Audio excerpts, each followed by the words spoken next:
Va entendre l'allocution de son Excellence, M. Choguel Kokala Maïga, Premier ministre et chef du gouvernement de la République du Mali. Je prie le protocole de bien vouloir accompagner son Excellence.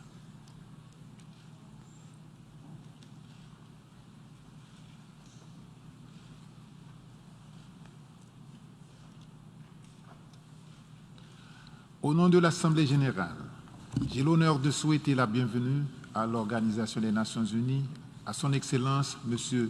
Choguel Kokala Maïga, Premier ministre et chef du gouvernement de la République du Mali, et je l'invite à prendre la parole devant l'Assemblée.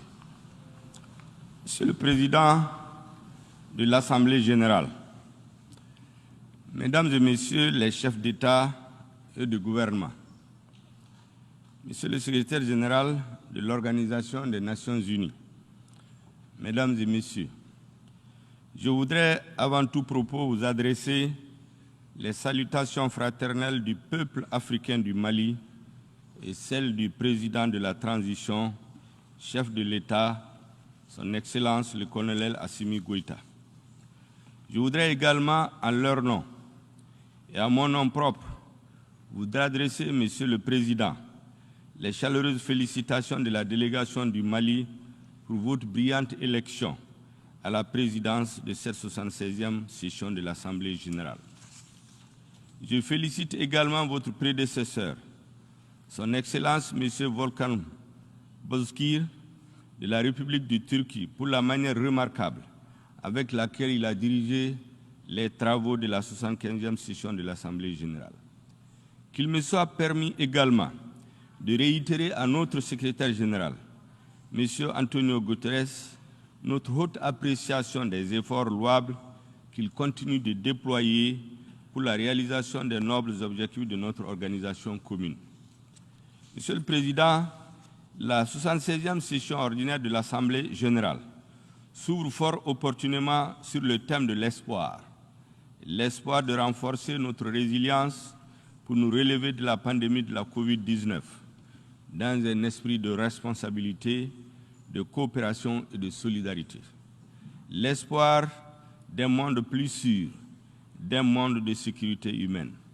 L'espoir que le Sahel retrouve la stabilité et redevienne un havre de paix et un pôle de croissance et de développement. L'espoir, enfin, de revitaliser l'Organisation des Nations Unies. Le Mali souscrit pleinement à l'esprit et à la lettre de ce thème qui résume parfaitement les idéaux de notre organisation commune. C'est une lapalissade d'affirmer que le Mali et les pays du Sahel sont de nos jours confrontés à l'hydre terroriste, à l'extrémisme violent et à l'instabilité. Cela dure depuis plus d'une décennie, avec le risque d'enlisement, de banalisation ou de lassitude propre à détourner ces problématiques de l'agenda international. À notre quotidien, fait d'angoisse et de tragédie, est venue s'ajouter la pandémie de la COVID-19, avec ses effets négatifs sur l'économie et sur les conditions de vie de nos populations, déjà précaires du fait des défis économiques, politiques et humanitaires.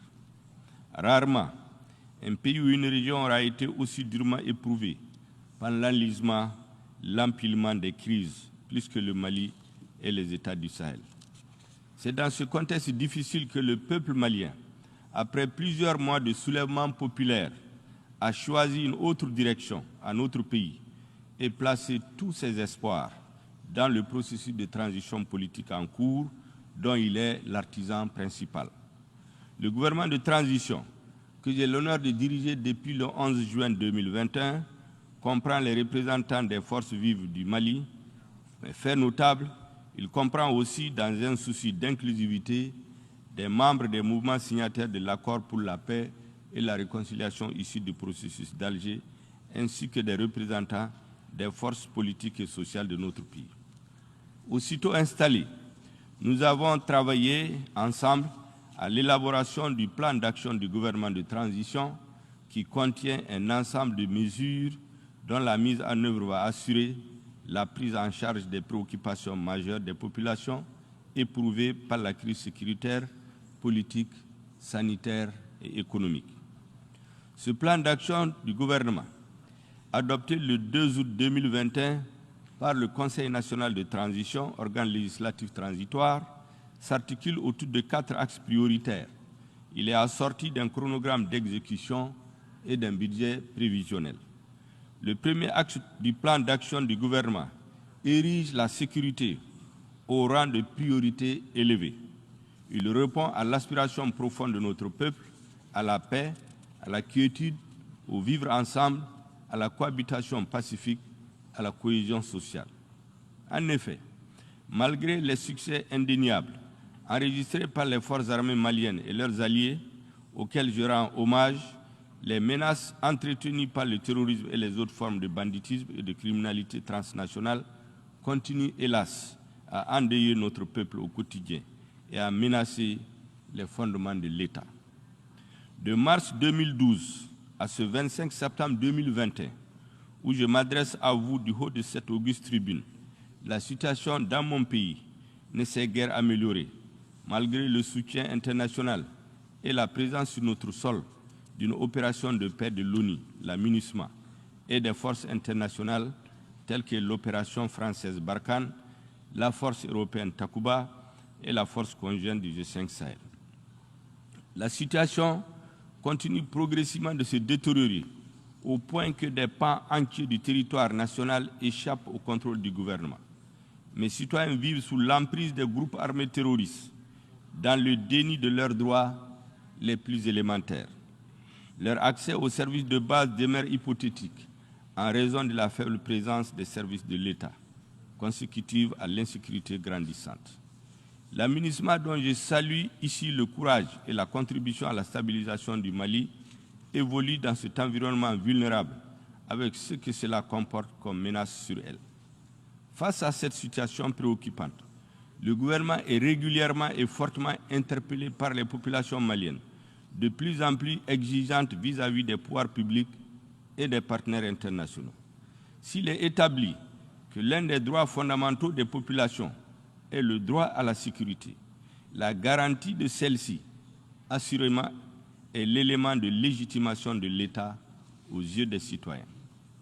Monsieur le Président, je fais ce rappel pour vous restituer l'exacte situation du calvaire qu'endurent les populations maliennes. Je le fais aussi pour nous convier tous ensemble à l'introspection afin de changer de paradigme en matière de sécurité au Sahel. Le Mali, comme vous le savez, accueille sur son territoire une opération de paix des Nations Unies et je voudrais à nouveau rendre un hommage appuyé à toutes ces femmes et à tous ces hommes qui travaillent sous la bannière de la MINUSMA dans des conditions difficiles, souvent périlleuses, pour préserver la paix et pour protéger les populations civiles. Je rappelle que notre organisation commune, l'ONU, a été bien avisée en 2013 lorsqu'elle a décidé de déployer fort opportunément la mission multidimensionnelle intégrée des Nations Unies pour la stabilisation du Mali, MINUSMA. La résolution 2100 du 25 avril 2013 établissant la MINUSMA avait considéré, je cite, que la situation au Mali constitue une menace pour la paix et la sécurité internationale et a décidé en conséquence d'agir en vertu du chapitre 7 de la Charte des Nations Unies. Dans son paragraphe 16, la résolution 2100 a fixé comme mandat initial à la MINUSMA, entre autres, je cite, d'appuyer les autorités de transition maliennes pour stabiliser la situation dans les principales agglomérations, en particulier dans le nord du pays, et, dans ce contexte, écarter les menaces et prendre activement des dispositions afin d'empêcher le retour d'éléments armés dans ces zones. La résolution 2164 du 25 juin 2014, qui a renouvelé pour la première fois le mandat de la MINUSMA pour un an, a souligné, je cite, que le terrorisme ne peut être vaincu qu'à la faveur d'une démarche suivie et globale, fondée sur la participation et la collaboration active de l'ensemble des États et organismes régionaux et internationaux, visant à contrer, affaiblir et isoler la menace terroriste. Fin de citation. En conséquence, le paragraphe 12 de la dite résolution autorisait la MINUSMA, je cite, à utiliser tous les moyens nécessaires pour accomplir son mandat dans les limites de ses capacités et dans ses zones de déploiement. Elle lui enjoint en particulier, au titre du paragraphe 13, je cite, d'étendre sa présence, notamment grâce à des patrouilles de longue portée, dans les limites de ses capacités, dans le nord du pays, au-delà des principales agglomérations et en particulier dans les zones où les civils sont en danger. Monsieur le Président, 8 ans après le déploiement de la MINUSMA, les extraits ci-dessus de la résolution 2100 de 2013 et de la résolution 2164 de 2014 sont d'une évidente et brûlante actualité. Les populations maliennes sont exacerbées aujourd'hui devant les tueries de masse des villages rasés de la carte et d'innocents civils fauchés, dont les femmes et les nourrissants souvent brûlés vifs.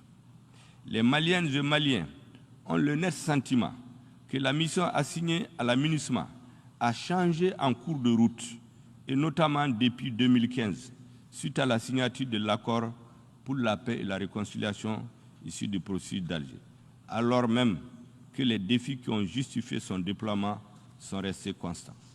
En effet, contrairement aux attentes du peuple malien, l'environnement notoirement terroriste dans lequel la MINUSMA a été déployée en 2013 s'est dégradé continuellement. Au fil du temps, il s'est même métastasé, car les groupes armés terroristes qui ont envahi près de 2 tiers de notre territoire en 2012 ont été dispersés sans jamais être anéantis. Ils se sont reconstitués et se sont renforcés. C'est dans ce contexte de menaces préoccupantes que l'armée française, à travers l'opération Serval d'abord et ensuite l'opération Barkhane, a été autorisée à mener en soutien à la MINUSMA et à nos États le volet lutte contre le terrorisme au Mali.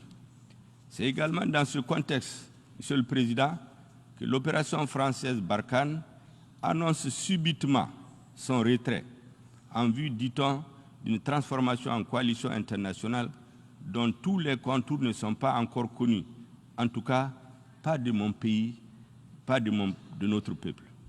L'annonce unilatérale du retrait de Barkhane et sa transformation n'ont pas tenu compte du lien tripartite qui nous lie, c'est-à-dire l'ONU, le Mali en tant que partenaire engagé avec la France sur le front de la lutte contre les facteurs de déstabilisation. Le Mali regrette que le principe de consultation et de concertation, qui doit être la règle entre partenaires privilégiés, n'ait pas été observé en amont de la décision du gouvernement français. Aussi, la nouvelle situation née de la fin de Barkhane, plaçant le Mali devant le fait accompli et l'exposant à une espèce d'abandon en plein vol, nous conduit à explorer les voies et moyens pour mieux assurer la sécurité de manière autonome avec d'autres partenaires, de manière à combler le vide que ne manquera pas de créer la fermeture de certaines emprises de Barkhane dans le nord du Mali. Cette situation doit également inciter les Nations Unies à avoir désormais une posture plus offensive sur le terrain.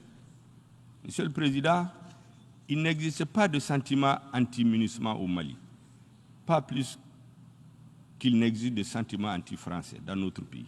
Non. Je le dis sans embâche. Notre peuple n'a jamais été un peuple ingrat.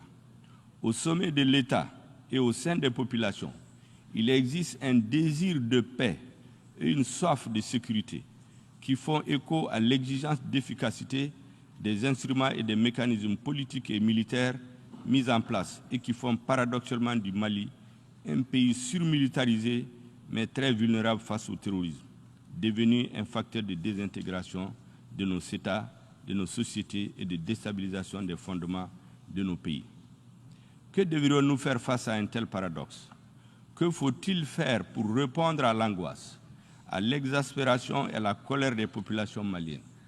Que faut-il faire pour répondre au sentiment d'insatisfaction à la fois des Maliens et des partenaires du Mali? Je pense humblement, Monsieur le Président, que face à ces interrogations, nous devons avoir le courage et la lucidité d'interroger les instruments et les mécanismes évoqués plus haut. Nous devrions aussi et surtout remettre sur la table la demande d'un mandat plus robuste et d'un changement de posture de la MINUSMA, régulièrement fait par le gouvernement au Conseil de sécurité de l'ONU. Ceci permettra d'adapter le mandat de la MINUSMA, de lui donner les moyens de s'acquitter convenablement de son mandat et de répondre à l'aspiration du peuple malien, aspiration sans laquelle ni la mission de l'ONU, ni les autres partenaires militaires internationaux et régionaux présents sur notre sol n'auront la crédibilité aux yeux de mes concitoyens. En termes clairs, les Nations Unies doivent aider le Mali à lutter efficacement contre la criminalité transfrontalière organisée afin d'asseoir les conditions véritables de sa stabilisation, gage de la réussite des actions de soutien politique, humanitaire, de développement et de protection des droits de l'homme. S'il est établi que la situation au Mali constitue une menace pour la paix et la sécurité internationale, il nous revient donc de trouver les voies et moyens idoines pour continuer à y faire face de manière holistique, solidaire et déterminée jusqu'à l'éradication de la dite menace. Monsieur le Président, dans la guerre sans merci qu'il mène contre le terrorisme, le gouvernement du Mali ne ménagera aucun effort pour remplir ses obligations internationales en termes de respect des droits de l'homme. Il accorde la plus haute importance à la coordination des actions de nos partenaires sur le terrain, à la coopération régionale pour tenir compte de la dimension régionale de la crise sécuritaire au Sahel. C'est tout le sens de notre engagement de la force conjointe du G5 Sahel. C'est aussi tout le sens de notre demande commune au sein du G5 Sahel en faveur d'un mandat robuste et adapté sous le chapitre 7 de la Charte des Nations Unies et d'un financement prévisible et pérenne de la force conjointe du G5 Sahel. Dans un souci de cohérence et d'efficacité, le gouvernement s'attelle à la mise en place sous mon autorité d'une structure de suivi et de coordination des activités de la MINUSMA, ainsi qu'à l'élaboration d'une stratégie de gestion intégrée de la crise au centre du Mali. Nous ne nous exonérons pas de nos responsabilités propres dans le processus de stabilisation du Mali. Le gouvernement de transition a une claire conscience que cette stabilisation passe aussi par la mise en œuvre de l'accord pour la paix et la réconciliation issu du processus d'Alger. Au demeurant, le gouvernement et les mouvements signataires, ainsi que ceux de l'inclusivité, poursuivent la mise en œuvre de l'accord dans un esprit de confiance et de responsabilité au sein d'un cadre nouveau appelé cadre intermalien pour la mise en œuvre de l'accord. Dans cet esprit, nous poursuivons la mise en œuvre intelligente et la relecture consensuelle de l'accord aux fins de son parachèvement. L'objectif recherché étant de favoriser son appropriation nationale et de renforcer son caractère inclusif tout en veillant aux conditions politiques et sociales du consensus nécessaires à la relecture de certaines dispositions conformément aux mécanismes prévus par l'accord. Concernant les questions de défense et de sécurité, un programme de désarmement, démobilisation et de réinsertion portant sur 3000 ex-combattants issus des mouvements signataires et de l'inclusivité a été mis en place, sur lesquels 1840 ex-combattants ont déjà été intégrés.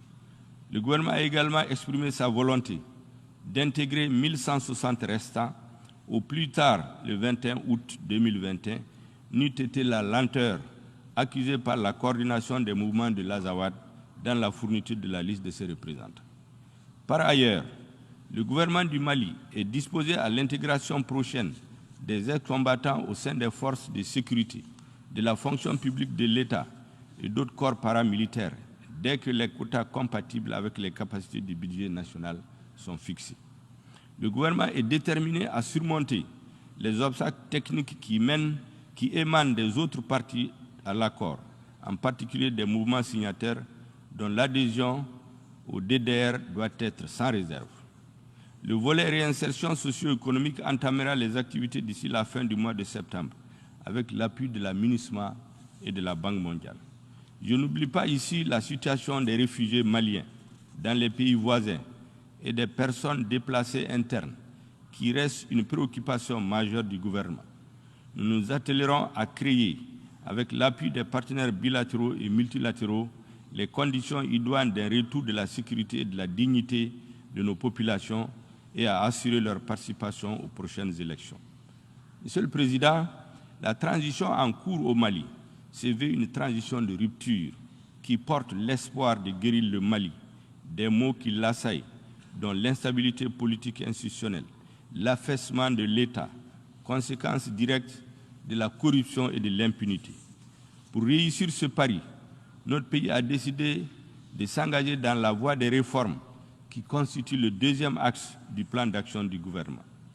Ces réformes vont au-delà des questions politiques et institutionnelles et visent in fine à refonder l'État dont le délitement progressif est à la base de l'extrême vulnérabilité du Mali face aux défis politiques, économiques et sociaux auxquels il est confronté. Mon pays souhaite être une solution aux crises qui menacent le Sahel. Le Mali aspire vivre en paix avec ses voisins, renforcer son unité, sa stabilité et recouvrer la plénitude de sa souveraineté sur tout son territoire. Le Mali veut garantir la sécurité humaine à l'intérieur de ses frontières en consolidant ses institutions constitutionnelles. À cette fin, le Mali est engagé à faire sa mue à travers les réformes, à amorcer sa transformation vers un État stable et prospère, orienté vers le bien-être de ses habitants. Ces réformes ont trop longtemps été différées, pour différentes raisons, par les différents régimes politiques qui sont succédés au pouvoir depuis 2 décennies. La transition en cours, sous la haute conduite de son Excellence le colonel Assimi Goïta, a décidé de s'y engager fermement. Le chef de l'État nous a commis à convoquer dans les tout prochains jours les assises nationales de la refondation, dont les recommandations auront force exécutoire aussi bien pour la période de transition en cours que pour la poursuite des politiques publiques à venir.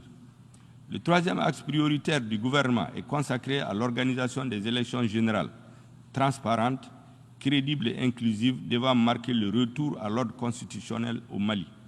Ces élections sont particulièrement importantes, car elles seront le baromètre de la réussite de la transition.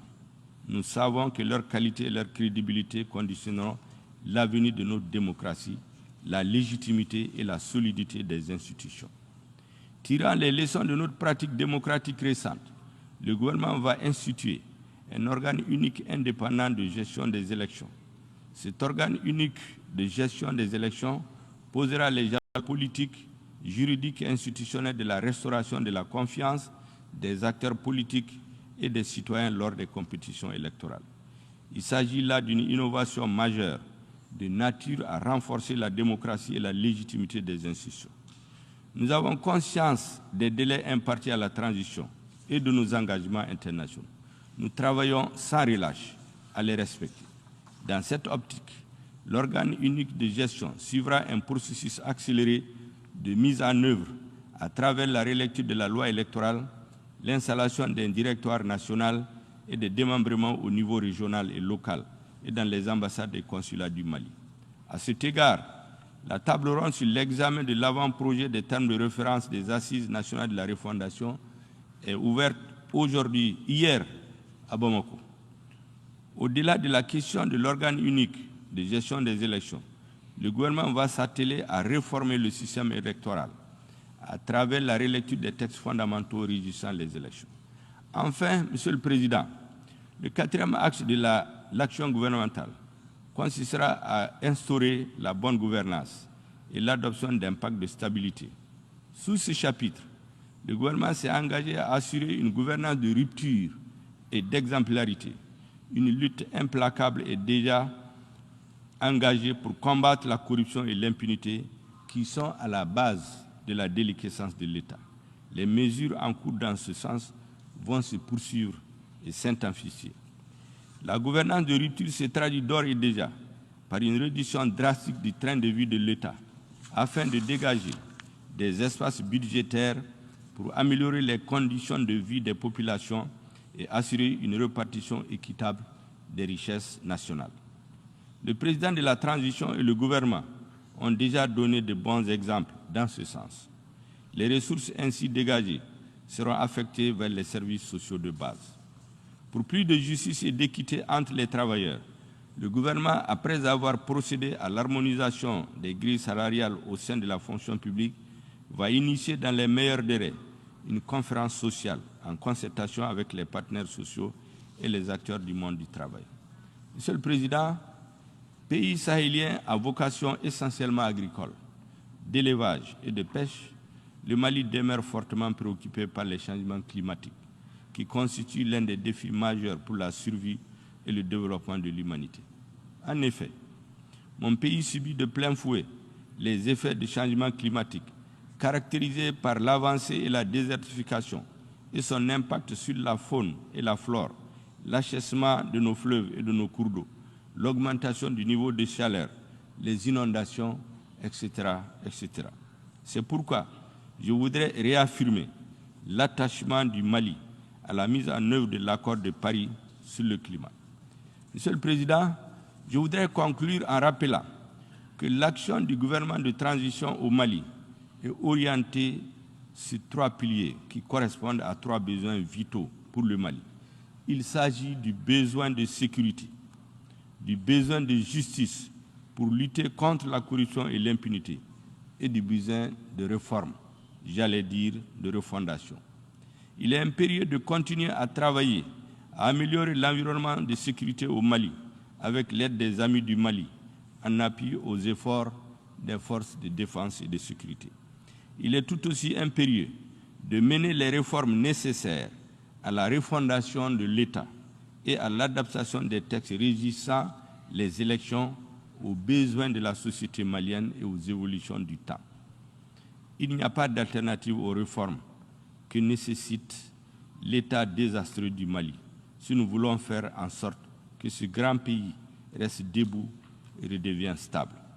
La CEDEAO a bien appréhendé cela et dès octobre 2018, elle avait recommandé à l'issue de sa mission d'information relative à la crise post-électorale de mener les réformes en ces termes, je cite, « Prenant acte de la prolongation de la législature actuelle, selon l'avis de la Cour constitutionnelle et au regard des dysfonctionnements largement reconnus et évoqués par tous les interlocuteurs lors du scrutin présidentiel passé, il est impératif que le gouvernement et tous les acteurs sociopolitiques se conviennent de manière consensuelle d'entreprendre des réformes courageuses des cadres légaux, y compris la Constitution de février 1992 et du système électoral, avant de s'engager dans les prochaines élections que compte mener le pays.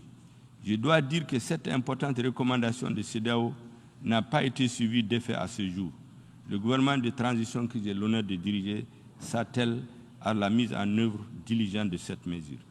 Je saisis cette occasion pour renouveler la gratitude du président de la transition, du gouvernement et du peuple malien, aux chefs d'État et de gouvernement de la CEDEAO pour leur leadership et pour leur présence constante aux côtés du Mali en ces moments difficiles et complexes.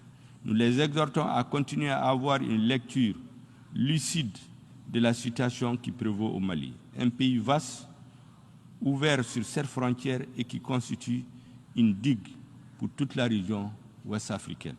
Je vous remercie de votre aimable attention.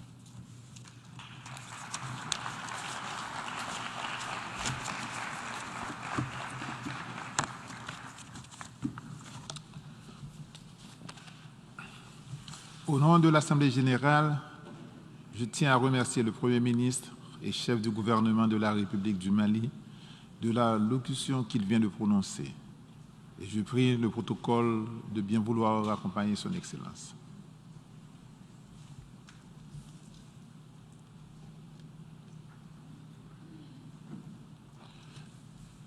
Je donne maintenant la parole à l'observateur de l'État, observateur du Saint-Siège, pour qu'il introduise l'allocution du chef du gouvernement.